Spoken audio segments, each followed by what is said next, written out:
الحمد لله الذي أبدع الأفلاك والأرضين، والصلاة والسلام على أفضل الأنبياء والمرسلين، وعلى آله وصحبه أجمعين.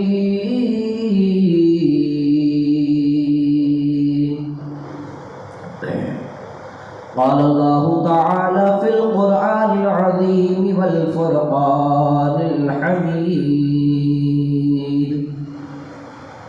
أعوذ بالله من الشيطان الرجيم، بسم الله الرحمن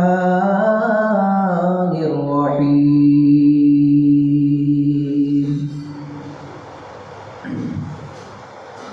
قد جاءكم من الله نور وكتاب مبين.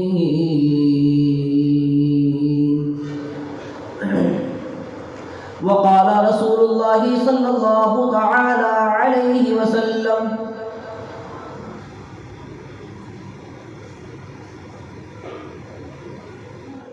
أول ما خلق الله نوري، وكل خلائق من نور. صدق الله وصدق رسوله النبي الأكرم صلی اللہ علیہ وسلم. آئیے انتہائی عقیدت و احترام کے ساتھ آقا نامدار مدنی تاجدار حضور احمد مجتبی محمد مصطفیٰ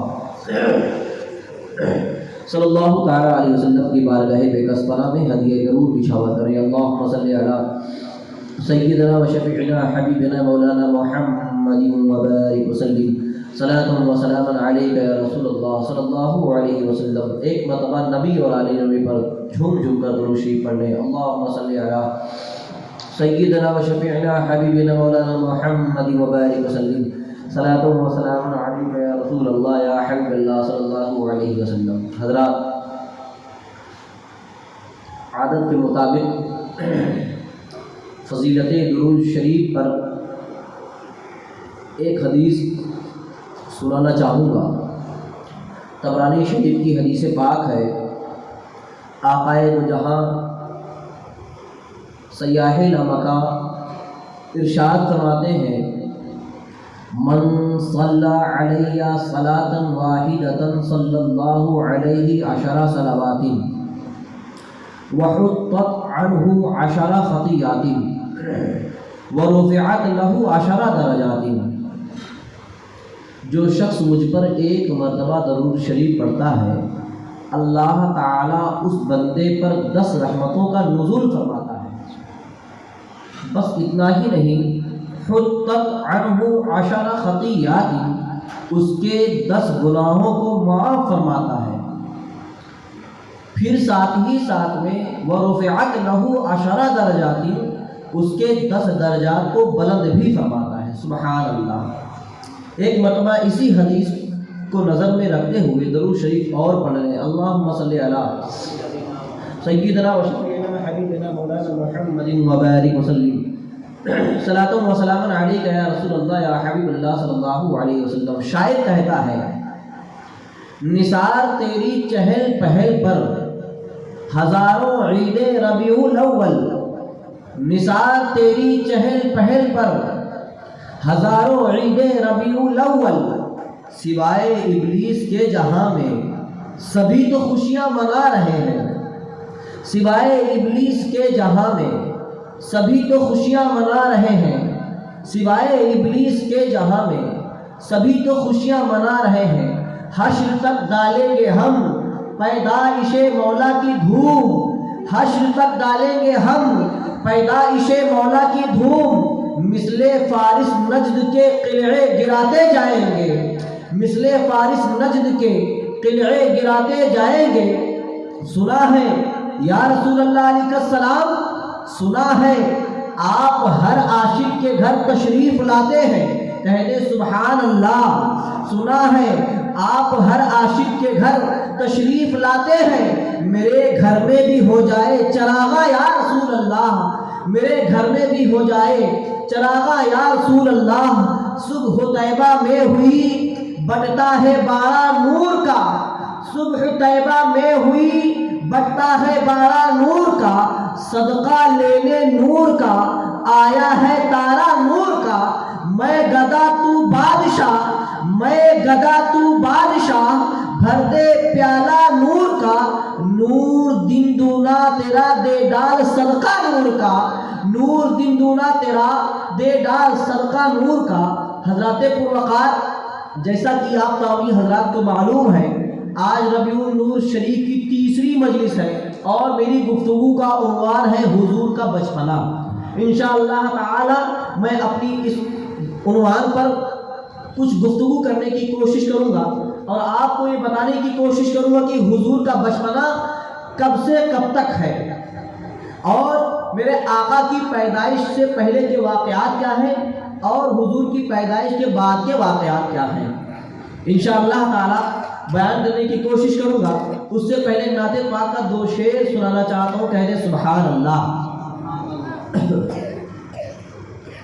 سرور کہوں کے مالکو، سرور کہوں کے مالکو، مولا کہوں تجھے، سرور کہوں کے مالکو،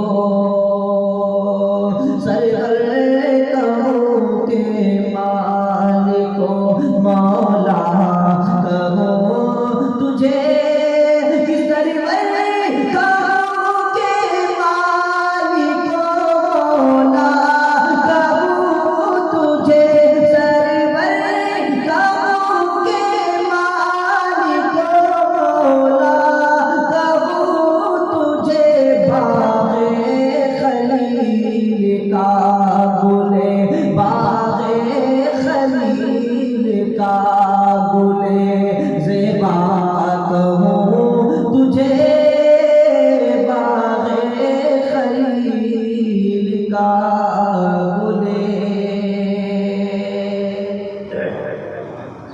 لیکن رضا نے ختم سخن اس پہ کر دیا،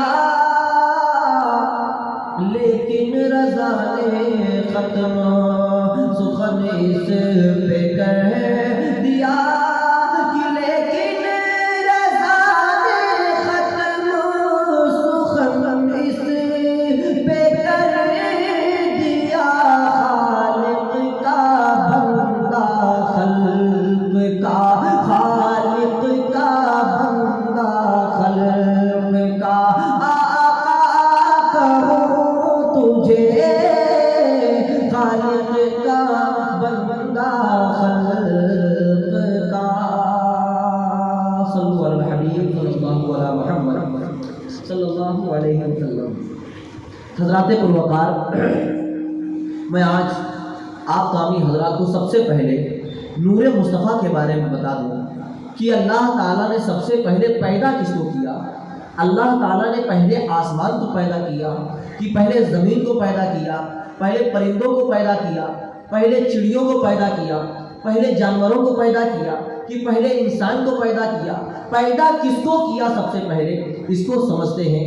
آئیے قرآن سے سمجھتے ہیں۔ قرآن نے کہا قد جاءکم من اللہ نور و کتاب مبین۔ قرآن امت محمدیہ سے مخاطب ہو کے کہہ رہا ہے، قرآن کہہ رہا ہے تحقیق کی تمہارے پاس اللہ تعالیٰ کی طرف سے نور آ گیا اور روشن کتاب آ گئی۔ حضرات محترم، اللہ تعالیٰ نے ارشاد فرمایا کہ ہم نے تمہارے پاس نور کو بھیج دیا ہے اور روشن کتاب کو بھیج دیا ہے۔ اب ہمیں سمجھنا چاہیے کہ یہاں پر نور سے مراد کس کی ذات ہے۔ اللہ تعالیٰ نے سب سے پہلے کس کو پیدا کیا ہے؟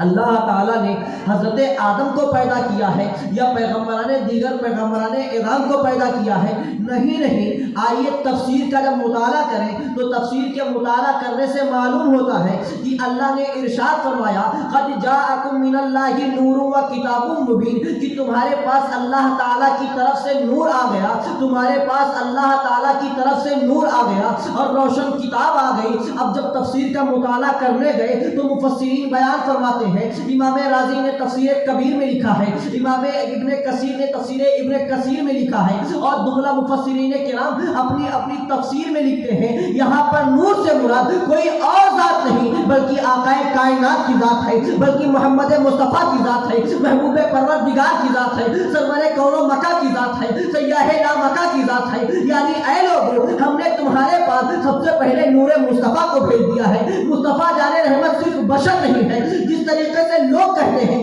کہ مصطفیٰ ایک بشر ہے، مصطفیٰ چلتے پھرتے انسان ہے، نہیں، قرآن کہہ رہا ہے ہم نے تمہارے پاس نور کو بھیج دیا ہے۔ حضرات محترم آئیے اب نور کے بارے میں پتہ کرتے ہیں اللہ تعالیٰ نے اس نور کو پیدا کب کیا، اللہ تعالیٰ نے اس نور کو پیدا کب کیا؟ مفسرین کی تفسیر کو جب مطالعہ کیا گیا اس میں فرمایا گیا کہ 10,000 1000 سال بلکہ 10,000 سال پہلے، انسان کے پیدائش سے 10,000 سال پہلے اللہ تعالیٰ نے نور مصطفیٰ کو پیدا کر دیا، سب سے پہلے نور نبی کو پیدا کر دیا۔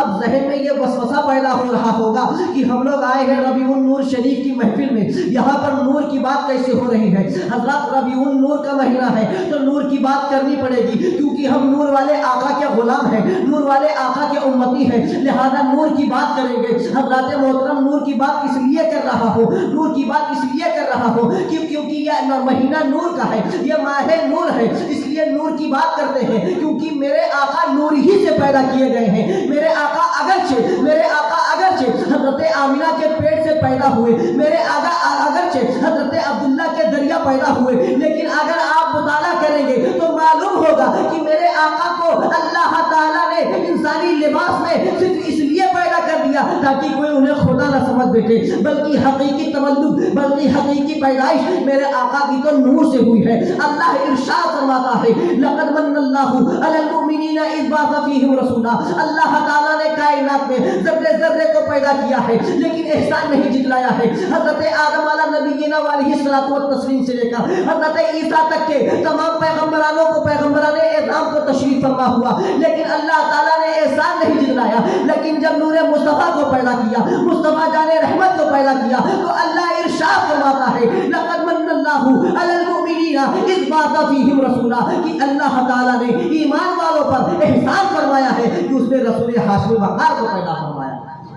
حضرات بتانا مقصود یہ ہے کہ اللہ تعالیٰ نے حضور کو سب سے پہلے پیدا کیا، انسانی شکل میں نہیں بلکہ نوری شکل میں پیدا کیا، سب سے پہلے پیدا کیا۔ اب آپ کے ذہن میں وسوسہ ہو رہا ہوگا کہ مولانا بات سمجھ میں نہیں آ رہی ہے کہ سب سے پہلے کیسے پیدا کر دیا ہے۔ اللہ کے پیارے حبیب صلی اللہ علیہ وسلم نے جب یہ آیت تلاوت کی، حضرت جابر رضی اللہ تعالی عنہ آپ کے سامنے موجود تھے، عرض کرنے لگے یا رسول اللہ علیہ السلام بات سمجھ میں نہیں آ رہی ہے۔ اللہ فرماتا ہے میں نے نور کو پیدا کیا، یہ نور پیدا کب ہوا؟ یا رسول اللہ آپ کی پیدائش کب ہوئی؟ آپ سے پہلے بھی کسی چیز کو اللہ نے پیدا کیا تھا، یا رسول اللہ اس نور کی پیدائش کب ہوئی؟ میرے آقا ارشاد فرماتے ہیں، بخاری شریف کی حدیث پاک ہے، میرے آقا ارشاد فرماتے ہیں اول ما خلق اللہ نوری وکل خلائق من نوری۔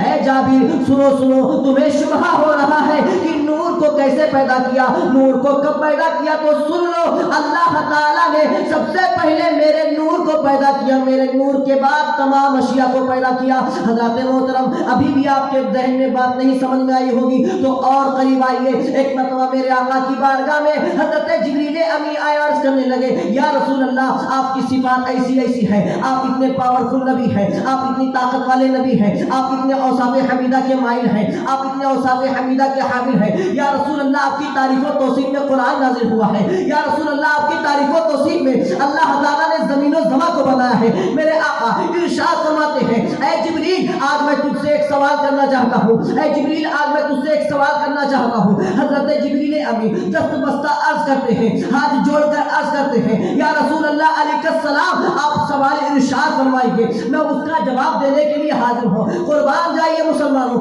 اپنے ذہن و دماغ کو میری تقریر کی طرف متوجہ کر لیجئے۔ حضرت جبریل امین نے آقا گرامی وقار صلی اللہ علیہ وسلم کی بارگاہ میں عرض کیا یا رسول اللہ آپ اجازت فرمائیں، کون سا سوال ہے یا رسول اللہ، میں اس کا جواب دینے کے لیے حاضر ہوں۔ میرے آقا ارشاد فرماتے ہیں اے جبریل آج میں تم سے یہ پوچھنا چاہتا ہوں کہ تمہاری عمر کتنی ہے؟ اے جبریل تمہاری عمر کتنی ہے؟ تم کتنے سال کے ہو؟ تم کتنے کروڑ سال کے ہو؟ تم کتنے لاکھ سال کے ہو؟ تم کتنے 100 سال کے ہو؟ حضرت جبریل امین علیہ السلام آقا کریم کی بارگاہ میں عرض کرتے ہیں یا رسول اللہ علیہ السلام آپ نے جو سوال کیا ہے اس سوال کا صحیح جواب مجھے نہیں معلوم ہے یا رسول اللہ، مجھے اپنی عمر کا اندازہ نہیں ہے یا رسول اللہ، میں اپنی عمر کے بارے میں نہیں جانتا ہوں، لیکن ایک اندازہ ضرور ہے یا رسول اللہ، میں اپنی عمر کو تو جوڑ نہیں سکتا، میں اپنی عمر کو تو گھٹا نہیں سکتا، لیکن ایک اندازہ ضرور ہے جس اندازے کے مطابق یا رسول اللہ میں آپ سے بیان کر سکتا ہوں۔ اللہ اکبر کبیرہ۔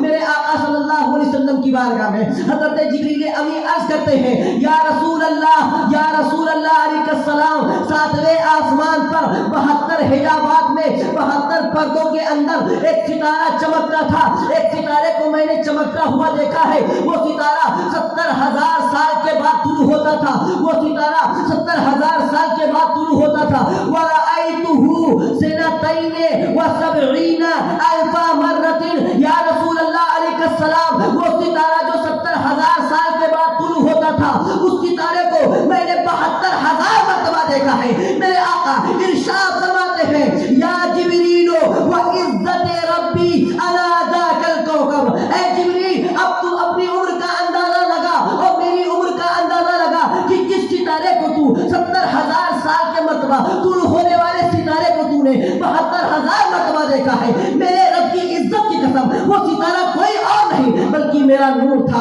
میں ہی وہ ستارہ تھا۔ اللہ اکبر کبیرہ۔ اسی لیے شاعر نے کیا خوب کہا ہے، بہت ہی حسین انداز میں کہا ہے، شان رسالت ہم سے نہ پوچھو، شان رسالت ہم سے نہ پوچھو، پوچھو پوچھو قرآن سے، شان رسالت ہم سے نہ پوچھو۔ نور کی بات آئی تو نور کے بارے میں شاعر نے کیا کہا ہے، نور محمد پہلے بنا، نور محمد پہلے بنا، پھر آدم کی تخلیق ہوئی، نور محمد پہلے بنا، نور محمد پہلے بنا، پھر آدم کی تخلیق ہوئی، یہ اولیت ہم سے نہ پوچھو، پوچھو پوچھو قرآن سے، یہ اولیت ہم سے نہ پوچھو۔ حضرات آپ لوگوں کے ذہن میں ایک بات تو آ ہی گئی ہوگی کہ اللہ تعالیٰ نے سب سے پہلے حضور کے نور کو پیدا کیا۔ اب یہ تاریخ آپ ذہن میں رکھیے، سیکھنے کی کوشش کیجیے، کچھ لے کر جانے کی کوشش کیجیے۔ آقا کریم کے نور کو سب سے پہلے اللہ نے پیدا کیا، ابھی کچھ نہیں ہے، آدم نہیں ہے، حوا نہیں ہے، چرند پرند انسان، زمین آسمان، پیڑ پودے، شجر حجر برگ سمت کچھ بھی نہیں، اللہ نے حضور کے نور کو پیدا کر دیا، سب سے پہلے حضور کے نور کو پیدا کیا۔ اللہ ارشاد فرماتا ہے، اللہ تعالیٰ ارشاد فرماتا ہے، حدیث قدسی میں ہے، لولا کلما اظہرت الربوبیہ، اے حبیب اگر آپ کو پیدا کرنا مقصود نہ ہوتا تو میں اپنی ربوبیت کو ظاہر نہیں کرتا۔ ایک حدیث میں یہ آتا ہے، لولا کلما خلقت الدنیا، اے حبیب اگر آپ کو پیدا کرنا مقصود نہ ہوتا تو میں دنیا کو نہ پیدا کرتا۔ ایک حدیث میں یہ آتا ہے اللہ تعالیٰ حضرت آدم سے ارشاد فرماتا ہے لولا کا، یعنی میرے اگر حبیب کو پیدا کرنا مقصود نہ ہوتا تو اے آدم میں تجھے بھی نہیں پیدا کرتا۔ حضرات یہ حدیثوں سے واضح کیا ہوتا ہے کہ اللہ تعالیٰ نے حضور کو پیدا کیا اور حضور کے صدقے میں سب کو پیدا کیا۔ اب آئیے تھوڑا قریب آ جائیے، اللہ تعالیٰ نے نور کو پیدا کر دیا، اللہ تعالیٰ نے نور کو پیدا کر دیا۔ اب مفسرین کیا بیان کرتے ہیں اس کو سننے کی کوشش کیجیے۔ اللہ نے نور مصطفیٰ کو پیدا کر دیا ہے، نور محمدی کی ولادت ہو گئی ہے، نور محمدی پیدا ہو گیا ہے۔ اب اللہ تعالیٰ نے اس نور کے 4 حصے کر دیے ہیں، اس نور کو 4 حصوں میں بانٹ دیا ہے۔ ایک کے ذریعے قلم کو بنایا ہے، ایک کے ذریعے تختی کو بنایا ہے، ایک کے ذریعے کرسی کو بنایا ہے، اور ایک کے ذریعے اللہ تعالیٰ نے عرش کو بنایا ہے۔ اللہ اکبر کبیرہ۔ اللہ تعالیٰ نے لوح کو بنا دیا، اللہ تعالیٰ نے قلم کو بنا دیا۔ اللہ تعالیٰ نے جب قلم کو بنایا تو ارشاد فرماتا ہے اے قلم اکتب، اے قلم لکھ، اے قلم لکھ۔ اللہ اکبر کبیرہ، اللہ اکبر کبیرہ۔ حضرت عز و جل اللہ رب العزت نے قلم سے ارشاد فرمایا اے قلم تو لکھ۔ اللہ کا جب یہ فرمان ہوا تو وہ قلم ٹوٹ کے گر گیا، وہ قلم ٹوٹ کر گر گیا۔ 1000 سال تک کہ وہ ٹوٹا پڑا رہا، لیکن اللہ تعالیٰ نے دوبارہ ارشاد فرمایا اے قلم تو لکھ۔ آدم علیہ السلام کی تخلیق کے بارے میں لکھ، انسانیت کی تخلیق کے بارے میں لکھ، اور ان کے دستور عمل کے بارے میں لکھ۔ اب قلم لکھنا شروع کرتا ہے، قلم لکھتا ہے کہ آدم پیدا ہوگے، اس کی امت ہوگی اور وہ گناہ کرے گی تو جہنم میں جائے گی، اگر وہ نیکی کام کرے گی، نیکی کا کام کرے گی تو وہ جنت میں جائے گی۔ اسی طریقے سے قلم لکھتا رہتا ہے۔ موسیٰ آئیں گے، موسیٰ کی امتی اگر اچھا کام کرے گی تو وہ جنت میں جائے گی، اگر برا کام کرے گی تو جہنم میں جائے گی۔ اسی طریقے سے قلم لکھتے لکھتے آقا کائنات صلی اللہ علیہ وسلم کی بارگاہ میں پہنچتا ہے اور یہ کہتا ہے سب سے اخیر میں محمد مصطفیٰ صلی اللہ علیہ وسلم تشریف لائیں گے اور ان کی امت ہوگی، اگر وہ گناہ کرے گی تو لکھنا ہی تھا، دوزخ کا لفظ لکھنا ہی تھا۔ اللہ ارشاد فرماتا ہے اسکت یا قلم، اے قلم رک جا۔ تیرے انجل مجال کیسے ہوئی کہ میرے امت محمدیہ کو، میرے مصطفیٰ جان رحمت کی امت کو گناہوں کے سبب دوزخ میں ڈھکیلے گی؟ نہیں، ارے وہ مصطفیٰ کا وہ ہے کہ وہ ارشاد فرماتے ہیں شفاعتی لأہل الکبائر من امتی، میری شفاعت میری امت کے بڑے بڑے گناہ گاروں کے لیے ہے۔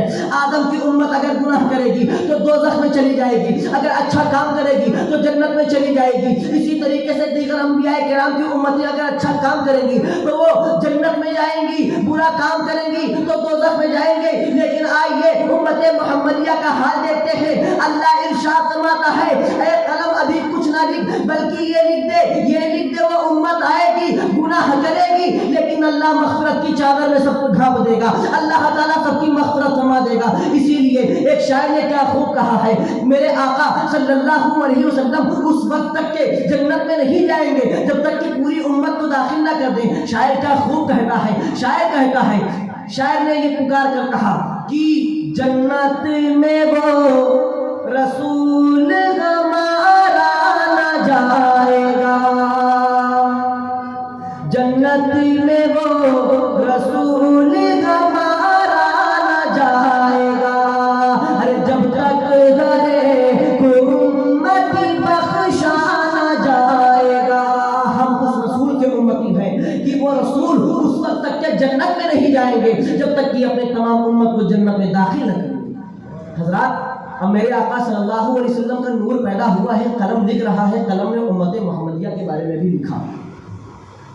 اب یہ نور منتقل ہوتے ہوئے اللہ تعالیٰ نے اب حضرت آدم علیہ نبینا علیہ الصلوۃ والتسلیم کو پیدا کرنا چاہا کہ اب آدم آئے اور لوگوں کو رب کی دعوت دیں۔ اللہ تعالیٰ نے حضرت آدم علیہ نبینا علیہ الصلوۃ والتسلیم کو پیدا فرمایا، بلکہ ایک مٹی کا ڈھانچہ، ایک مٹی کا پتلا تیار کیا، اس کے اندر روح کو ڈالا گیا۔ جیسے ہی روح کو ڈالا گیا روح بالکل گھبرا کر باہر آ گئی، عرض کرنے لگی رب عز و جل تو جس جسم کے ڈھانچے میں مجھے ڈال رہا ہے اس میں اندھیرا ہی اندھیرا، اس میں گھٹا ٹوپ اندھیرا ہے، مجھے کچھ نظر نہیں آ رہا، گھبراہٹ ہو رہی ہے، وحشت ہو رہی ہے، رب عز و جل کچھ روشنی کا انتظام فرما دے، کچھ روشنی کا انتظام فرما دے تاکہ میں اس کے اندر اچھے طریقے سے گزر بسر کر سکوں، مجھے گھبراہٹ ہو رہی ہے۔ اللہ اکبر کبیرہ، اللہ اکبر کبیرہ۔ آپ سنیے، اپنے ایمان کو صحیح سالم رکھیے۔ آقا کریم صلی اللہ علیہ وسلم کا نور پیدا کر دیا گیا ہے، آدم کا پتلا تیار کر دیا گیا ہے۔ آدم کے پتلے میں جب روح کو ڈالا جا رہا ہے، اب روح اندر روح نہیں رہی ہے، روح بار بار واپس آ جا رہی ہے۔ اب روح کو روکنے کا صلہ کیا بنا، روح کو روکنے کا سبب کیا بنا؟ اللہ تعالیٰ نے نور مصطفیٰ کو حضرت آدم کی پیشانی پہ جیسے ہی رکھا، اور اس کے بعد جب روح کو ڈالا تو روح مکمل جا کے سکون پذیر ہو جاتی ہے، اس میں رک جاتی ہے۔ اب کہنے والے نے یہ کہا کہ یقیناً یہ نور مصطفیٰ کی برکت ہے، نور مصطفیٰ کا صدقہ ہے کہ انسانیت پیدا ہوئی ہے۔ اگر نور مصطفیٰ کو پیشانی آدم پر نہ رکھا جاتا، اگر تجلی مصطفیٰ کو پیشانی آدم پر نہ رکھا جاتا تو آج یہ انسانیت نہیں دکھتی۔ آج جو انسانیت دکھ رہی ہے یہ نور مصطفیٰ کی تجلی ہے۔ اعلیٰ حضرت عظیم البرکت ارشاد فرماتے ہیں، اعلیٰ حضرت ارشاد فرماتے ہیں، سرور کہوں کی مالکو مولا کہوں تجھے، باغ خلیل کا گلے زیبا کہوں تجھے، اللہ رے تیرے جس میں منور کی تابشیں، اللہ رے تیرے جس میں منور کی تابشیں، اے جانے جامع جانے تجلا کہوں تجھے۔ یا رسول اللہ آپ تجلیوں کی جان ہے، یا رسول اللہ آپ نور کی جان ہے، یا رسول اللہ آپ نور کی بھی جان ہے اور ایمان کی بھی جان ہے۔ حضرات اب حضرت آدم پیدا ہو گئے، حضرت آدم پیدا ہوئے، اب یہ نور منتقل ہوتا ہوا حضرت شیش تک کے آیا، حضرت شیش کے بعد حضرت نوح تک کے آیا۔ حضرت محترم آپ لوگوں نے سنا ہوگا حضرت نوح کو آدم ثانی کہا جاتا ہے۔ حضرت نوح علیہ السلام کے دور میں ایک طوفان آیا تھا، ایک پانی کا طوفان آیا تھا، اتنا بڑا طوفان تھا کہ پوری دنیا تہس نہس ہو گئی تھی۔ وہی لوگ بچے تھے تو طوفان نوح پر، کشتی نوح پر سوار ہو گئے تھے۔ حضرات آپ نے کبھی غور کیا اور علماء کرام کی زبانی سنا ہوگا کہ اللہ تعالیٰ نے حضرت نوح کو اور ان کے ماننے والوں کو جو بچایا ہے یہ نور مصطفیٰ کے طفیل میں بچایا ہے، کیونکہ وہ نور حضرت آدم سے حضرت شیش کے درمیان، حضرت شیش سے حضرت نوح کے درمیان آ گیا تھا، اور جب تک کہ نور مصطفیٰ پیشانی نوح میں موجود ہے تو پانی ان کو ڈبو نہیں سکتی ہے، کیونکہ نور مصطفیٰ موجود ہے، پیشانی میں نور مصطفیٰ موجود ہے۔ اب پانی کی یہ مجال نہیں کہ نوح کو ڈبو دے۔ حضرات محترم اب اور قریب آئیے، میں آپ کو ایک سرسری تاریخ بتانا چاہتا ہوں۔ حضرت ابراہیم کا نام آپ لوگوں نے سنا ہوگا، قربانی کے بیان میں ان کا نام بہت زیادہ سنا ہوگا۔ حضرت ابراہیم کے لیے نمرود نے بہت بڑی آگ جلوائی تھی، ایک بہت بڑی آگ تھی، اتنی بڑی آگ تھی کہ اس کے شعلے آسمان سے باتیں کر رہے تھے۔ اب یہاں پر ایک بہت عمدہ تاریخ بتانا چاہتا ہوں۔ حضرت ابراہیم علی نبینا علیہ الصلوۃ والتسلیم ہے، آپ کو جب آگ میں ڈالا جانے لگا تو ہوا کا فرشتہ آیا، کہنے لگا حل لک حاجتن، آپ کو کوئی ضرورت ہے، آپ کو کوئی حاجت ہے، آپ کو کوئی ضرورت ہے، اگر آپ ضرورت کے بارے میں بتاؤ تو ہم ہوا چلا دیں گے تو یہ آگ بجھ جائے گی۔ پانی کا فرشتہ آیا، کہنے لگا حضور اگر آپ کو حاجت ہے، اگر مدد کی ضرورت ہے تو ہم پانی برسا دیں گے، آگ یہ بجھ جائے گی۔ اسی طریقے سے دیگر فرشتے آتے ہیں، کہتے ہیں کہ اگر آپ کو ضرورت ہے تو آپ کہیں، آپ اپنی ضرورت کو بتائیں، ہم آپ کی ضرورت پوری کر دیں گے اور یہ آگ ٹھنڈی کر دیں گے۔ لیکن حضرت ابراہیم ہے کہ دعا نہیں کر رہے ہیں، اللہ کی بارگاہ میں بھی دعا نہیں کر رہے ہیں، کسی سے مدد بھی نہیں لے رہے ہیں۔ اب اس تاریخ کو آپ یہیں پر رکھیے، حضرت ابراہیم ہے، آپ یہاں پر دعا نہیں کر رہے ہیں، نارے نمرود جل رہی ہے، نارے نمرود کے شعلے آسمان سے باتیں کر رہے ہیں۔ حضرت ابراہیم نے اپنے جسم کو آگ میں ڈالے جانے کو برداشت کیا، لیکن اللہ کی بارگاہ میں دعا نہیں، فرشتوں سے التجا نہیں، کسی سے دعا نہیں کر رہے ہیں۔ اس تاریخ کو آپ یہیں رکھیے۔ اب آ جائیے مکہ شریف کی سرزمین پر، جب حضرت اسماعیل علی نبینا علیہ الصلوۃ والتسلیم پیدا ہو جاتے ہیں، حضرت ہاجرہ اور حضرت اسماعیل کو جب آقا حضرت ابراہیم علی نبینا علیہ الصلوۃ والتسلیم ہاجرہ اور حضرت اسماعیل کو مکہ شریف پر چھوڑتے ہیں تو اللہ کی بارگاہ میں دعا کرتے ہیں، اے مولا، اے رب عز و جل، میں اپنی بیوی بچوں کو یہیں پر چھوڑے جا رہا ہوں، تو ان کی حفاظت کرنا۔ یا اللہ، یہ بے آب و گیا زمین ہے، یہاں پانی نہیں ہے، یہاں کھانا نہیں ہے، یہاں چارہ نہیں ہے، میں اپنے بچوں کو چھوڑ رہا ہوں، اپنی بیوی کو چھوڑ رہا ہوں، اے مولا تو ان کی حفاظت کرنا۔ اے مسلمانوں اپنے ذہن کو تھوڑا قریب کرو، آپ یہ سوچو اللہ تعالیٰ نے جب حضرت ابراہیم کو کعبہ شریف میں بچوں کو چھوڑنے کا حکم دیا تو ابراہیم دعا کر رہے ہیں، لیکن جب نار نمرود میں ڈھکیلے جانے والے تھے، جب نار نمرود میں جانے کا وقت آیا تھا تو آپ دعا نہیں کر رہے ہیں۔ حضرات آپ نے کبھی توجہ دیا، تفسیر کی کتابیں پڑھنے سے معلوم ہوتا ہے کہ اس وقت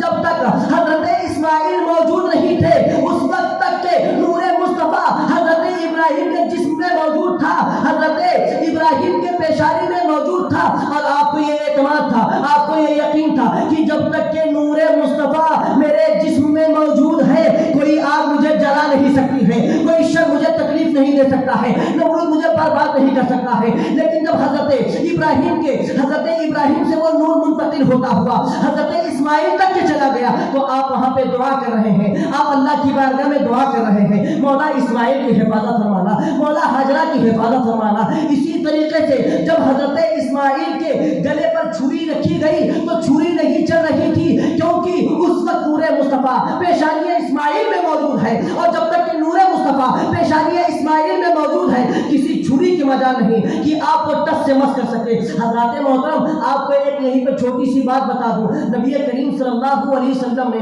اچانک کسی کپڑے پر اپنا ہاتھ کو پوچھ لیا تھا، اپنے ہاتھ کو پوچھ لیا تھا ایک دسترخوان پہ۔ ایک مرتبہ ایسا ہوا کسی کو معلوم نہیں تھا کہ اس کپڑے پر میرے آقا نے دست شفقت کو پھیرا ہے، میرے آقا نے اس میں اپنے ہاتھ کو پوچھا ہے، اس کو جلایا جانے لگا، اس کو آگ میں ڈالے، اس کو جب آگ میں ڈالنے کی بات آئی، جب اس کو آگ میں ڈالنے کا وقت آیا تو وہ آگ میں گیا، اور آگ میں جلنے کے بعد اس کپڑے کے میل کچیل باہر آ گئے، لیکن پورا کپڑا صحیح سالم باہر آ گیا۔ اب سوچ رہے ہیں لوگ یہ کپڑا جلا کیوں نہیں؟ معلوم یہ ہوا، تحقیق کرنے پر معلوم یہ ہوا کہ میرے مصطفیٰ صلی اللہ علیہ وسلم نے اپنا ہاتھ پوچھ لیا تھا، تو جس کپڑے سے آقا کریم اپنا ہاتھ پوچھ لے وہ آگ کی مجال نہیں اس کپڑے کو جلا سکے، تو جس پیشانی پر نور مصطفیٰ موجود ہے، جس جسم پر نور مصطفیٰ موجود ہے، اب اس جسم کو آگ کیسے تکلیف دے گی؟ اسی لیے کسی کہنے والے نے کیا خوب کہا ہے، جب ان کے گدا بھر دیتے ہیں شاہان زمانہ کی جھولی محتاج کا، جب یہ عالم ہے مختار کا عالم کیا ہوگا، محتاج کا جب یہ عالم ہے مختار کا عالم کیا ہوگا۔ یہ سب نور مصطفیٰ کی برکتیں ہیں کہ جہاں جہاں نور مصطفیٰ منتقل ہوتا ہوا آیا وہاں تک کہ کوئی تکلیف دہ چیز تکلیف نہیں پہنچا سکی، کیونکہ نور مصطفیٰ موجود ہے، نور مصطفیٰ موجود ہے۔ اب یہ نور بہت لمبا سفر ہے نور کا، لیکن مختصر میں بیان کرنے کی کوشش کرتا ہوں کیونکہ آواز بھی میری پھنسی ہوئی ہے۔ دعا فرمائیں سے نور مصطفیٰ منتقل ہوتا ہوا اب یہ آ رہا ہے خاندان بنی ہاشم کے پاس، کہہ دیجئے سبحان اللہ۔ نور مصطفیٰ منتقل ہوتا ہوا خاندان بنی ہاشم کے پاس آ رہا ہے۔ بنی ہاشم کا آپ لوگوں نے نام سنا ہوگا۔ ہاشم کا معنی ہوتا ہے روٹیوں کو توڑ توڑ کے چورا بنانے والا، روٹیوں کو توڑ توڑ کے چورا بنانے والا، چوری کر دیتے ہیں۔ اور ان کی وجہ یہ بتائی گئی، میں نے پڑھا تفسیر سورہ علم نشرہ اعلیٰ حضرت کے والد محترم نے لکھا ہے، اس میں بتائی گئی کہ ایک وقت ایسا آیا حاجیوں پر کہ بہت تنگی کا زمانہ تھا، قحط سالی کا زمانہ تھا، کچھ کھانے پینے کے لیے نہیں تھا۔ اس وقت آپ نے اپنے گھر کے سر و سامان کے ذریعے روٹیاں بنوائی اور اس کو چورا بنا دیا، توڑ توڑ کے بھکا کر دیا، اور اونٹ کے گوشت کے ذریعے اس کو لوگوں میں بٹوایا، کھلایا۔ اللہ تعالیٰ کو یہ ادا پسند آ گئی تو آپ کو ہاشم کے نام سے مشہور کر دیا۔ سبحان اللہ، ہاشم کے نام سے مشہور کر دیا۔ یہ کون ہے؟ حضور کے پردادا ہے۔ حضور کے دادا کا نام ہے حضرت عبد المطلب، اور یہ حضور کے پردادا ہے، حضور کے پردادا۔ اب بنی ہاشم کے پاس وہ نور آیا۔ اب نور کی تاریخ، وہ نور کیسے آ رہا ہے آپ اس کو بھی سمجھ لیجیے۔ وہ نور منتقل ہو رہا ہے پیشانی پہ، پیشانی سے ریڑھ کی ہڈی پہ، ریڑھ کی ہڈی سے ماں کے رحم پر، ماں کے پیٹ میں، ماں کے پیٹ سے، اسی طریقے سے اس نور کا سلسلہ جاری ہے۔ وہ نور چل رہا ہے، اسی لیے قرآن شریف میں ایک مقام پر آیا کہ اللہ تعالیٰ نے اس نور کو جس فرد کے ذریعے سے گزارا وہ لوگ کبھی زنا کے مرتکب نہیں ہوئے. تو سبحان اللہ، ان لوگوں نے کبھی زنا نہیں کیا، کبھی جھوٹ غیبت چغلی نہیں کیا، کبھی کفر نہیں کیا، بلکہ وہ لوگ حضور کے آمد سے پہلے اللہ کو ایک مانتے تھے، جن کو ہم کہتے ہیں موحد. وہ موحد تھے، ایک مانتے تھے. اب حضرت بنی ہاشم سے ہو کر وہ نور منتقل ہوتے ہوئے حضرت عبد المطلب کے پاس آیا. یہ عبد المطلب کون ہے؟ یہ سردار قریش ہے، قریش کے سردار ہیں. قریش کے سردار حضرت عبد المطلب کے پاس وہ نور منتقل ہوتا ہوا آیا. جب وہ نور منتقل ہو کر حضرت عبد المطلب کی پیشانی پر آیا تو لوگ حیران ہیں کہ یہ تو سردار قریش کی پیشانی اتنی زیادہ چمک کیسے رہی ہے؟ سورج سے زیادہ چمک ان کی پیشانی میں ہے، چاند سے زیادہ چمک ان کی پیشانی میں ہے. اس چمک کی وجہ کیا ہے؟ معلوم کرنے پر معلوم یہ ہوا کہ یہ کوئی ایسا ویسا نور نہیں ہے، بلکہ یہودیوں کی کتاب یعنی توریت میں اس کا بیان آیا ہے، زبور میں اس کا بیان آیا ہے، انجیل میں اس کا بیان آیا ہے. یہ کوئی اور نور نہیں ہے بلکہ یہ نور مصطفیٰ کی چاندنی ہے، یہ نور مصطفیٰ کا صدقہ چمک رہا ہے. آپ کو معلوم ہوگا کہ نبی کریم صلی اللہ علیہ وسلم کے پیدا ہونے سے 55 دن پہلے ابرہہ بادشاہ نے مکۃ المکرمہ پر حملہ کرنے کی کوشش کی.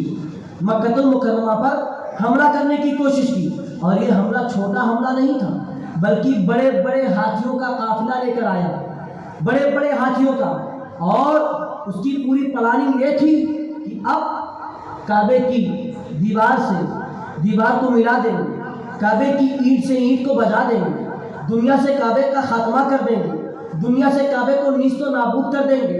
جب یہ واقعہ لوگوں نے سنا تو حضرت عبد المطلب کی بارگاہ میں آئے، عرض کرنے لگے حضور ابرہہ پورا لشکر لے کر آ رہا ہے کعبہ پر حملہ کرنے کے لیے، اور آپ آرام سے بیٹھے ہوئے ہیں، چلو اس کا حملہ کرتے ہیں، اس کا جواب دیتے ہیں. حضرت عبد المطلب نے جو جواب دیا تھا مسلمانوں سنو اور سمجھو کہ کتنا اعتماد تھا.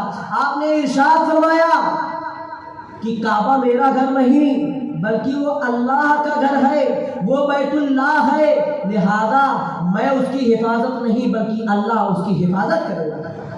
حضرات یہ کہہ کر آپ خاموش ہو گئے، لیکن جب ابرہہ کا لشکر قریب آ گیا، ابرہہ کا لشکر جب قریب آ گیا تو اس نے بہت زیادہ غارت گری مچائی، اس نے بہت زیادہ واویلا مچایا، حتیٰ کہ حضرت عبد المطلب کی کچھ اونٹنیوں پر اس کے شکاریوں نے، اس کے لشکریوں نے حملہ کر لیا، قبضہ کر کے اپنے لشکر کی طرف لے گئے. جب حضرت عبد المطلب کو یہ معلوم ہوتا ہے کہ وہ حملہ کر کے میری اونٹنیوں کو لے کر چلے گئے ہیں، میرے اونٹ کو لے کر چلے گئے ہیں، تو اب حضرت عبد المطلب تیار ہو جاتے ہیں کہ اب میں جاؤں گا ابرہہ کے پاس، اپنی اونٹنیاں لوں گا. اب لوگ سوچ رہے ہیں کہ جب کعبے پر حملہ کرنے کی بات آئی تو آپ تیار نہ ہوئے، لیکن اونٹنیوں کے واپسی کی بات آئی تو آپ تیار ہو جاتے ہیں. حضرت عبد المطلب نے فرمایا تھا کہ کعبے کا مالک جو ہے وہ اس کی حفاظت کرے گا، اور میں اونٹ کا مالک ہوں، میں اپنے اونٹ کی حفاظت کروں گا.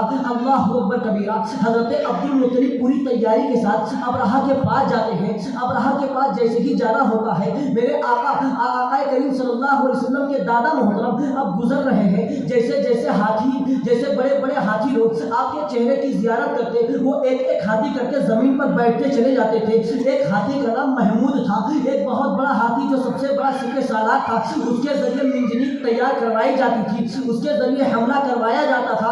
وہ ہاتھی بھی بیٹھ گیا، وہ ہاتھی بھی مکمل طریقے سے بیٹھ گیا. اب سوچ رہے ہیں کہ یہ ایک ایک ہاتھی کر کے بیٹھتے کیوں جا رہے ہیں، حتیٰ کہ جب حضرت عبد المطلب ابرہہ کے سامنے آتے ہیں تو ابرہہ اپنی کرسی کو چھوڑ کر کھڑے ہو جاتا ہے، اپنے تخت کو چھوڑ کر کھڑے ہو جاتا ہے. اپنے تخت کو چھوڑ کر جو ہی کھڑے ہوتا ہے، اس کے بارگاہی اور اس کے سپاہی، اس کے لشکری کہتے ہیں کہ ارے تو بہت بڑا بادشاہ ہے، تو عبد المطلب کے گھر بیت اللہ پر قبضہ کرنے کے لیے آیا تھا، تو یہاں پر نیست و نابود اور غارت گری مچانے کے لیے آیا تھا، تو ان کو دیکھ کر اٹھ کیوں گیا؟ ابرہہ نے کہا کہ سنو، یہ عبد المطلب ایک عام آدمی نہیں بلکہ ان کی پیشانی چمک رہی ہے، ان کا چہرہ چمک رہا ہے، ان کا جسم چمک رہا ہے، ان کی پیشانی میں ایک ایسا نور دکھ رہا ہے جس کے بارے میں حضرت عیسیٰ نے بشارت دی تھی، ان کی پیشانی میں ایک ایسا نور چمک رہا ہے جن کی بشارت حضرت موسیٰ نے دی ہے، ان کی پیشانی میں ایک ایسا نور چمک رہا ہے جن کی بشارتیں سابقہ انبیاء کرام نے دی ہے۔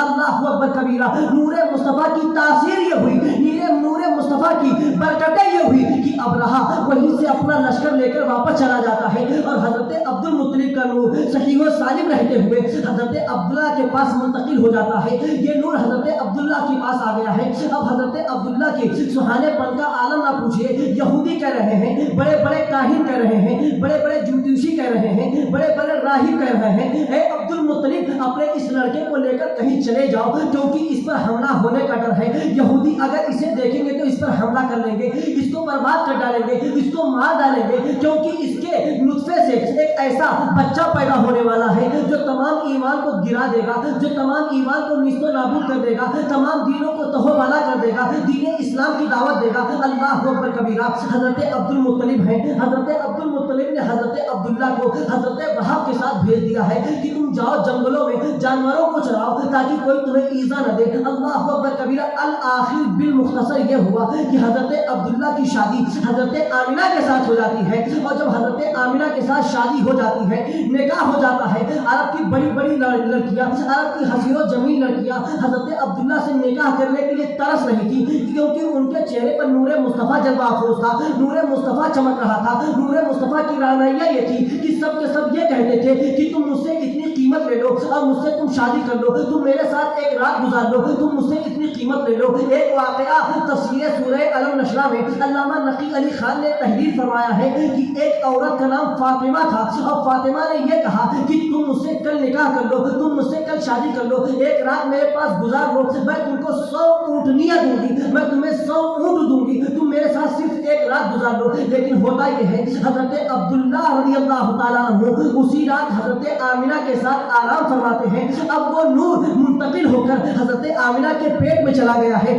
حضرت آمنہ کے رحم پاک میں چلا گیا ہے۔ اب حضرت عبداللہ صبح جاتے ہیں اور اس فاطمہ نامی لڑکی سے کہتے ہیں کہ لا مجھے 100 اونٹ دے دے، تو نے وعدہ کیا تھا۔ اب وہ فاطمہ ایک یہودی لڑکی تھی، اس نے کتابوں میں پڑھا تھا کہ وہ نور ایسا ہے، وہ نور ایسا ہے کہ جس نور کی چمک بتائے گی کہ محمد عربی آنے والے ہیں، آخری نبی آنے والے ہیں، سرور حد و ثنا آنے والے ہیں، سب سے آخری مصطفیٰ آنے والے ہیں، لیکن آج وہ نور تیری پیشانی میں نہیں دکھ رہا ہے، اس لیے میں تجھ سے نکاح نہیں کروں گی۔ معلوم یہ ہوا کہ عرب کی جو لونڈیاں، عرب کی جو عورتیں حضرت عبداللہ پر اپنی جان کو نچھاور کر رہی تھی، حضرت عبداللہ پر اپنی جان کا نذرانہ پیش کر رہی تھی، یہ کسی اور سے نہیں بلکہ نور مصطفیٰ کی بنیاد پر پیش کر رہی تھی۔ اعلیٰ حضرت عظیم البرکت مجدد دین و ملت اسی کے بارے میں ارشاد فرماتے ہیں، حسن یوسف میں کٹی مصر میں انگشتیں زنا، حسن یوسف میں کٹی مصر میں انگشتیں زنا، سر کٹاتے ہیں تیرے نام پہ مردان حضرات۔ یہ نور مصطفیٰ کی بات تھی،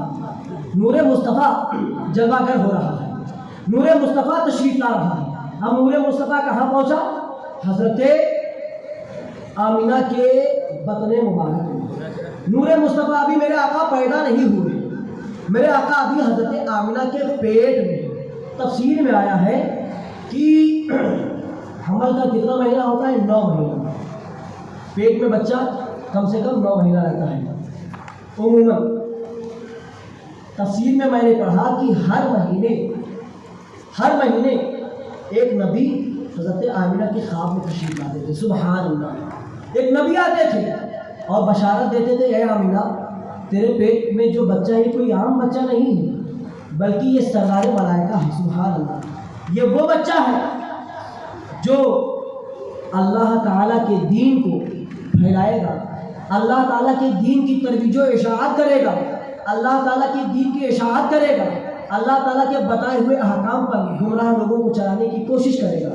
اب یہیں پر ایک بات اور سن لیجیے کہ اللہ تعالیٰ جب لوگوں کو گمراہیت میں پڑھتے ہوئے دیکھتا تو اللہ تعالیٰ کسی نبی کو پیدا کر دیتا، کسی نبی کو پیدا کر دیتا۔ اب وہ نبی پہلے والے نبی کی بتائی ہوئی طریقت اور شریعت پر چلتے ہوئے لوگوں کو بچانے کی کوشش کرتے، لوگوں کو گمراہیت سے بچاتے، گمراہیت کے دلدل سے بچاتے اور سیدھے راہ کی ہدایت دیتے. لیکن میرے آقا کی بات کچھ نرالی ہے. سبحان اللہ. میرے آقا صلی اللہ علیہ وسلم حضرت عیسیٰ کے 531 سال کے بعد 531 سال کے بعد میرے آقا تشریف لائے. حضرت عیسیٰ کے 531 سال کے بعد 531 سال کے بعد تشریف لائے. آپ ذہن میں سوال ہی آ رہا ہے, حضرت آدم کی روشنی میں حضرت شیش نے کام کیا, حضرت شیش کی روشنی میں حضرت نوح نے کام کیا, حضرت نوح کی روشنی میں حضرت ابراہیم نے کام کیا, حضرت ابراہیم کی روشنی میں حضرت اسماعیل نے کام کیا, حضرت اسحاق نے کام کیا, حضرت سلیمان نے کام کیا. ایک نبی دوسرے نبی کی روشنی میں کام کرتے ہوئے چلے آئے تھے. لیکن حضرت عیسیٰ کے بعد 500 سال کا زمانہ گزر گیا, 531 سال کا زمانہ گزر گیا. اب کوئی کون نبی تشریف لانے والا ہے؟ اب کسی طرح کی روشنی نہیں بچی ہے, اب کسی طرح کی رونقیں نہیں بچی ہیں. اسی لیے اعلیٰ حضرت ارشاد فرماتے ہیں, سب چمک والے اجروں میں چمکا کیے, سب چمک والے اجروں میں چمکا کیے, اندھے شیشوں میں چمکا ہمارا نبی. یعنی تمام انبیاء کرام نے جو کام کیا ہے کسی نبی کی روشنی میں کام کیا ہے, لیکن محمد عربی نے جو کام کیا ہے کسی کی روشنی میں نہیں کام کیا ہے, بلکہ اللہ تعالیٰ نے خود میرے آقا کو نور بنا کر بھیجا تھا اور اسی نور کی روشنی میں میرے آقا نے کام کیا ہے. حضرات میرے آقا ارشاد فرماتے ہیں, ایک حدیث پاک ہے, میرے آقا ارشاد فرماتے ہیں, مسلم شریف کی حدیث ہے, مسلم شریف کی حدیث پاک ہے, میرے آقا ارشاد فرماتے ہیں, ایک مسجد میں صحابہ کرام کا مجمع بیٹھا ہوا تھا. صحابہ کرام آپس میں گفتگو کر رہے تھے کہ فلاں نبی اتنے پاور والے تھے, فلاں نبی اتنے قوت والے تھے, فلاں نبی ایسے تھے, فلاں نبی ویسے تھے. میرے آقا صلی اللہ علیہ وسلم کے پیارے دیوانوں, یہ حدیث پاک سنو. میرے آقا ارشاد فرماتے ہیں, سأخبرکم بأول امری, اے صحابہ میں تمہیں اپنے پہلے معاملے کے بارے میں خبر دے رہا ہوں. انا دعوت ابراہیم, میں حضرت ابراہیم کی دعا ہوں, وہ بشارت عیسیٰ, اور حضرت عیسیٰ کی بشارت ہوں, وہ رؤیا ام التی رأت حین وضعتنی, اور اپنی ماں کا اپنی والدہ کا وہ سچا خواب ہوں کہ جب انہوں نے مجھے پیدا کیا تھا تو اس وقت دیکھا تھا فخرج لها نور فاضاء لها منه قصور الشام. اللہ اکبر کبیرہ. میرے آقا ارشاد فرماتے ہیں کہ جب میں پیدا ہوا تھا تو میری امی جان نے, حضرت آمینہ نے ایک خواب دیکھا تھا, اور وہ خواب یہ تھا کہ ایک نور نکلا ہے, اس نور میں اتنی روشنی ہے, اس نور میں اتنا اجالا ہے, اتنی تابناکی ہے, اتنی رونقیں ہیں کہ حضرت آمینہ کعبۃ اللہ شریف میں ہے, لیکن روشنی ملک شام تک پھیلی ہوئی ہے. حضرت آمینہ کعبۃ اللہ شریف میں بیٹھی ہوئی ہے, لیکن ملک شام یعنی فلسطین کے محلات نظر آ رہے ہیں. حضرت آمینہ کعبۃ اللہ شریف میں ہے, لیکن بیت المقدس نظر آ رہا ہے. اسی لیے کسی شاعر نے کیا خوب کہا ہے, روشنی میں آمینہ نے جن کے دیکھا ملک شام, روشنی میں آمینہ نے جن کے دیکھا ملک شام, واہ واہ کیا چاند نکلا, الصلاۃ والسلام, واہ واہ کیا نور نکلا, الصلاۃ والسلام. یعنی میرے آقا صلی اللہ علیہ وسلم جب پیدا ہوئے ہیں تو میرے آقا کی پیدائش کے ساتھ ہی ساتھ ایک نور نکلا ہے,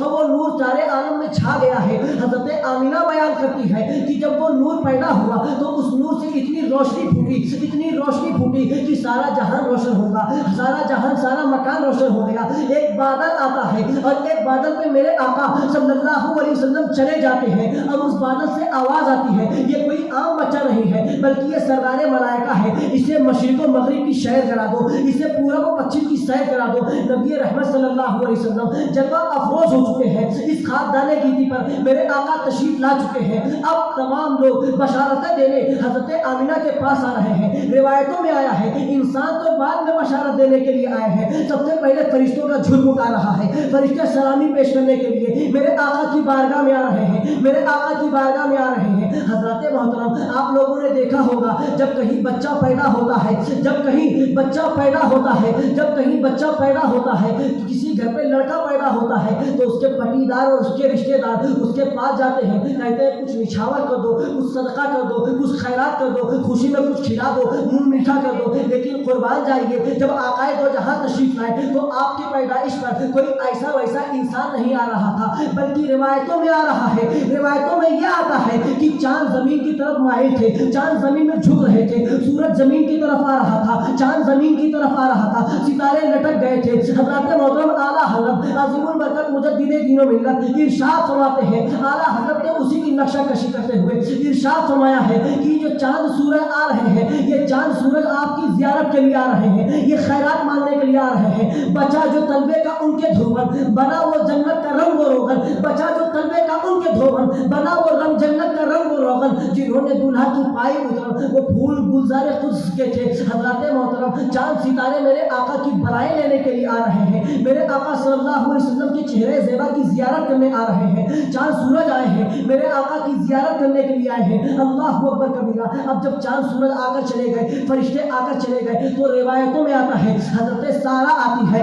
حضرت حاجرہ آتی ہے، حضرت آسیہ آتی ہے، حضرت حوا آتی ہے اور حضرت آمنہ کو سکون دلاتی ہے، اے آمنہ تم گھبراؤ نہیں، یہ کوئی عام بچہ نہیں ہے بلکہ یہ سردار ملائکہ آیا ہوا ہے، یہ وہ بچہ ہے، یہ جو سردار انبیاء ہے، یہ وہی بچہ ہے جو اپنی امت کی بخشش کروائے گا، یہ وہی بچہ ہے جس کے سبب اللہ نے ارشاد فرمایا ہے، جس کے متعلق اللہ نے ارشاد فرمایا ہے وَمَا أَرْسَلْنَاكَ إِلَّا رَحْمَةً لِلْعَالَمِينَ، اے حبیب ہم نے آپ کو ساری کائنات کے لیے رحمت بنا کر بھیجا ہے۔ اے آمنہ گھبرانے کی ضرورت نہیں ہے، یہ بچہ عام بچہ نہیں ہے بلکہ یہ رحمت للعالمین ہے۔ جس طریقے سے اللہ تعالی رب للعالمین ہے، اسی طریقے سے مصطفیٰ جان رحمت للعالمین ہے۔ اللہ اکبر کبیرہ۔ مختصر واقعہ یہ ہے کہ میرے آقا صلی اللہ علیہ وسلم کو حضرت جبریل امین نے آ کے بشارت دی، اور میرے آقا جب تشریف لائے، یہ واقعہ بھی سن لیجئے، میرے آقا جب تشریف لائے تو حضرت آمینہ بیان کرتی ہے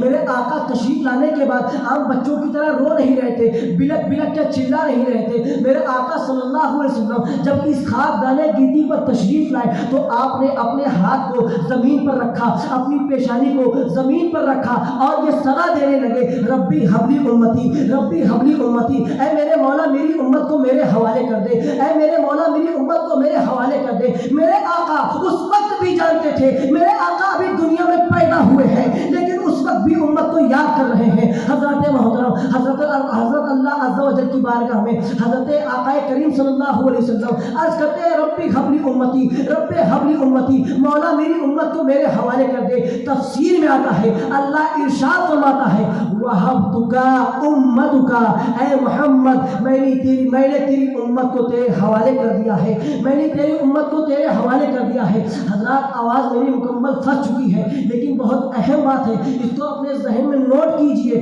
اللہ تعالیٰ نے اس وقت فرشتوں سے مخاطب ہو کے ارشاد فرمایا یا ملائکہ اشہدو، اے ملائکہ گواہ بن جاؤ، یہ میرے وہ نبی ہے، انہو لم ینسا امتہ عند الولادتی فکیف تنساہا عند القیامہ۔ سبحان اللہ۔ اے میرے ملائکہ تم گواہ ہو جاؤ کیونکہ یہ وہ نبی ہے، یہ وہ نبی ہے، وہ رحمت للعالمین ہے کہ پیدا ہوتے ہی اپنے امتی کو یاد کر رہے ہیں کہ جب یہ پیدا ہوتے وقت اپنی امتی کو یاد کر رہے ہیں تو محشر میں کیسے بھول جائیں گے؟ محشر میں اپنی امتی کو جنت میں داخل کروانے کے بعد ہی یہ جنت میں جائیں گے۔ اسی لیے علامہ حسن رضا خان ارشاد فرماتے ہیں عزیز بچے کو ماں جس طرح تلاش کرے، عزیز بچے کو ماں جس طرح تلاش کرے، قسم خدا کی وہی حال آپ کا ہوگا، قسم خدا کی وہی حال آپ کا ہوگا۔ حدیث میں آتا ہے کہ میرے آقا اپنی امتیوں سے 70 ماہوں سے زیادہ محبت کرتے ہیں، 70 ماہ سے زیادہ میرے آقا اپنی امت سے محبت کرتے ہیں۔ اسی لیے روایتوں میں آیا کہ میرے آقا کی بارگاہ میں ایک صحابی رسول حاضر ہوئے، عرض کرنے لگے یا رسول اللہ دنیا میں ہم آپ کے ساتھ ہیں، قیامت میں آپ سے کہاں ملاقات ہوگی؟ سرکار ارشاد فرماتے ہیں کہ پل صراط میں ملاقات ہوگی۔ پھر ایک صحابی رسول حاضر ہوئے، عرض کرنے لگے یا رسول اللہ قیامت ہم لوگ سب ساتھ میں رہتے ہیں، یا رسول اللہ ہماری ملاقات کہاں ہوگی؟ سرکار فرماتے ہیں حوض کوثر میں ملاقات ہوگی۔ پھر ایک صحابی رسول آتے ہیں، عرض کرتے ہیں یا رسول اللہ ہماری ملاقات کہاں ہوگی؟ سرکار ارشاد فرماتے ہیں لواء الحمد کے پاس ہماری ملاقات ہوگی۔ اللہ اکبر کبیرہ۔ جیسے جیسے صحابی بدل رہے ویسے ویسے میرے آقا کا جواب بدل رہا ہے۔ آقا ایک اور فرماتے کبھی یہاں کبھی وہاں کبھی وہاں۔ علامہ حسن نے اس کا جواب دیا علامہ حسن ارشاد فرماتے ہیں عزیز بچے کو ماں جس طرح تلاش کرے، عزیز بچے کو ماں جس طرح تلاش کرے، قسم خدا کی وہی حال آپ کا ہوگا، قسم خدا کی وہی حال آپ کا ہوگا۔ میرے آقا جب پیدا ہوئے تو اپنی امت کو یاد کر رہے ہیں، اور قیامت میں کبھی پل صراط میں ملیں گے، کبھی حوض کوثر میں ملیں گے، کبھی لواء الحمد کے پاس ملیں گے۔ اسی کی مثال علامہ حسن نے یہ دی ہے کہ جب کسی ماں کا کوئی بچہ غائب ہو جاتا ہے تو کبھی اس چوراہے پر، کبھی اس گلی میں، کبھی وہاں، اب آدمی دیکھتا ہے ارے میں نے تو اسے یہاں دیکھا تھا اب یہاں نظر آ رہی ہے، میں نے تو اسے یہاں دیکھا تھا اب یہاں نظر آ رہی ہے، ماجرا کیا ہے؟ تو آقا کریم کا بھی یہی حال ہوگا کہ کبھی میرے امت کو بخشوانے کے لیے، کبھی اپنی امت کو بخشوانے کے لیے پل صراط میں آقا ملیں گے، کبھی امت کو بخشوانے کے لیے حوض کوثر کے پاس ملیں گے، کبھی امت کو بخشوانے کے لیے لواء الحمد کے پاس ملیں گے۔ علامہ حسن نے اسی کا جواب دیا ہے، عزیز بچے کو ماں جس طرح تلاش کرے، قسم خدا کی وہی حال آپ کا ہوگا۔ حضرات میرے آقا پیدا ہوئے اور زبان پر جاری کیا تھا؟ ربی حبلی امتی، ربی حبلی امتی، مولا میری امت کو میرے حوالے کر دے، مولا میری امت کو میرے حوالے کر دے۔ ربی حبلی امتی کہتے ہوئے پیدا ہوئے، ربی حبلی امتی کہتے ہوئے پیدا ہوئے، حق نے فرمایا کہ بخشا الصلاۃ والسلام، حق نے فرمایا کہ بخشا الصلاۃ والسلام۔ حضرات محترم میرے آقا صلی اللہ علیہ وسلم اس خاکدان گیتی پر تشریف لا چکے ہیں۔ اب یہاں سے حضرت حلیمہ سعدیہ رضی اللہ تعالی عنہ کا واقعہ آپ لوگ سماعت کریں گے، کیونکہ آواز بھی نہیں ساتھ دے رہی ہے، وقت بھی ختم ہو گیا ہے۔